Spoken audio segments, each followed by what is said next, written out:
Dowladda Uganda ayaa magaalada Kampala waxa ay ka furtay shir muhiim ah oo isugu yimaadeen madaxda militariga iyo saraakiisha sarsare ee dalalka ku midaysan ciidanka heeganka bariga, iyadoo ajandaha kulankaasi uu si weyn ugu xiran yahay isbeddelka ku socda howlgalka Midowga Afrika ee Soomaaliya iyo mustaqbalka howlgallada nabad ilaalinta qaaradda. Shirkan oo ah kulankii 36aad ee caadiga ah ee hay'adda siyaasadda ayaa ka dhacay xilli walaac laga qabo hoos u dhaca maalgelinta iyo taageeridda caalamiga ah ee howlgallada amniga, gaar ahaan howlgalka Midowga Afrika ee EUSM ee Soomaaliya. Wadamada ka qaybgalay kulankan waxaa ka mid ah Uganda, Burundi, Comoros, Djibouti, Ethiopia, Kenya, Rwanda, Soomaaliya iyo Suudaan, iyadoona madaxda militariga iyo saraakiisha rayidka ay ka wada hadleen sidii dalalka Afrika ay u xoojin lahaayeen awoodooda amni iyo inaysan si madax bannaan ugu jawaabi karaan xaaladaha degdegga ah. Kulankan ayaa daba socda tababar iyo qiimeyn ciidanka Uganda ay ka sameysay intii u dhaxaysay 6 iyo 8 Agoosto, kaasoo lagu tijaabiyay diyaargarowga ciidamada Uganda ee loo qorsheeyay howlgallada gobolka iyo kuwa qaaradda.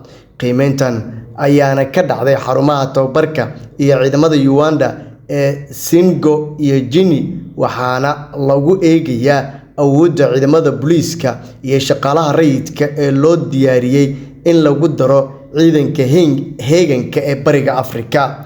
Sida qorshuhu uu yahay ama sida qorshaha uu dhigayo, ciidamada loo diyaariyay howlgallada waa inay awoodaan in si guud ahaan ay uga howlgalaan qaaraddan muddo aan ka badnayn 90 maalmood, halka xaaladaha degdegga ah ee u baahan ka jawaabidda degdegga ah loo qorsheeyay in ciidamada lagu howlgeliyo muddo gaaban oo gaaraysa 14 maalmood.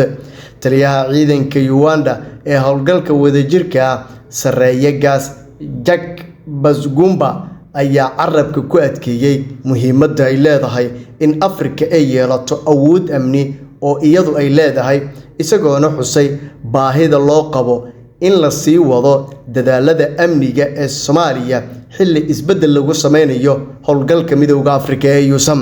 Uganda ayaana muddo dheer ka mid ahayd wadamada ugu waaweyn ee ciidamada ku leh howlgalka Midowga Afrika ee Soomaaliya, halka Kenya sidoo kalena ciidamo iyo awood ciidan oo muhiim ah ay ku leedahay koonfurta Soomaaliya.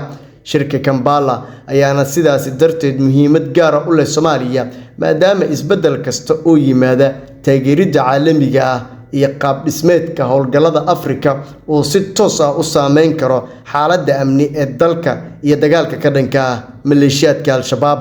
Mas'uuliyiinta Kenya ayaa sidoo kale sheegay in ururkan uu doonayo inuu ka gudbo qorsheyn iyo diyaargarow keliya una gudbo awood ciidan si dhab ah oo degdeg ah ay ugu jawaabi karto colaadaha iyo xaaladaha amni ee ka dhaca qaaradda.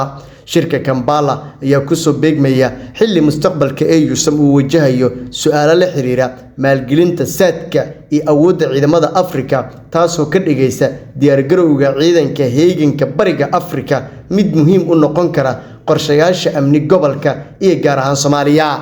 bishaaro shirkadda isgaarsiinta Somtel oo soo kordhisay adeega Kaafiya Plus, kaasoo aad ka heli kartid $0 ilaa iyo $50. haddaba macaamiil ku shuba $0 oo hel 1.5 GB oo ay la socoto 70 daqiiqo iyo 50 fariin qoraaleed. ku shuba $1 oo hel 3 GB oo ay la socoto 140 daqiiqo iyo 50 fariin qoraaleed. sidoo kale macaamiil ku shuba $2 oo hel 6 GB oo ay la socoto 280 daqiiqo iyo 100 fariin qoraaleed. ku shuba $5 oo hel 13 GB iyo bar oo ay la socoto 600 daqiiqo iyo 200 fariin qoraaleed.